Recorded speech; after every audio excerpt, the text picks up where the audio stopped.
आउज़ुबिल्लाहिमिनश्शैतानिर्रजीम बिस्मिल्लाहिर्रहमानिर्रहीम। First year commerce student पेडासाजी ई academy की e learning platform से काशान शम्स साहब से मुक़द्दम। इकोनॉमिक्स का प्लानर डिस्कस कर रहा हूं। इस वक्त मैं इकोनॉमिक्स का चैप्टर नंबर 13 डिस्कस करने के लिए जा रहा हूं, जिसके अंदर हम माइक्रो इकोनॉमिक्स के एक बहुत इंपॉर्टेंट कुछ लॉज पढ़ने के लिए जाएंगे। Laws of returns and laws of cost.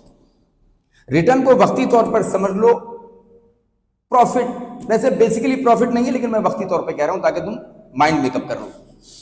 बेटा प्रॉफिट जब बढ़ता है जब कॉस्ट कम होती, और जब प्रॉफिट कम होता है तो इसका मतलब तुम्हारी कॉस्ट बढ़ रही है। हम यहां पे यही पढ़ने के लिए जाएंगे। इससे रिलेटेड हमारे पास 3 लॉज हैं।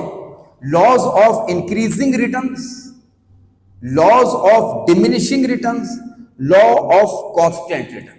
लॉ ऑफ इंक्रीजिंग रिटर्न यानी कि आपका रिटर्न बढ़ रहा है, law of diminishing return, return कम हो रहा है, law of constant return, return यानी कि जो आपका रिटर्न है वो कांस्टेंट है।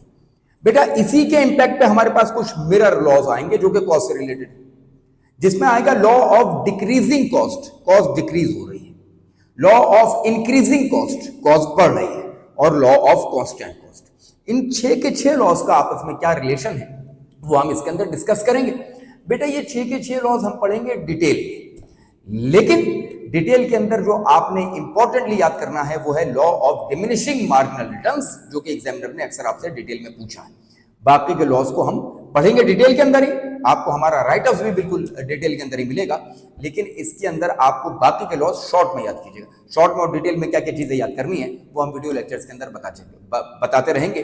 बेटा ये करने के बाद हम पढ़ेंगे कुछ लॉज जिनको हम कहते हैं लॉ ऑफ वेरिएबल प्रोपोर्शनल, जो कि बेसिकली हमारे सिलेबस का बहुत डिटेल हिस्सा नहीं है, लेकिन हम इसका एक थोड़ा सा ओवरव्यू लेते हुए जरूर जाएंगे। आपसे एक्चुअल वीडियो लेक्चर्स में मुलाकात होगी। अपना बहुत ख्याल रखिएगा, हमें अपनी दुआओं में याद रखिएगा।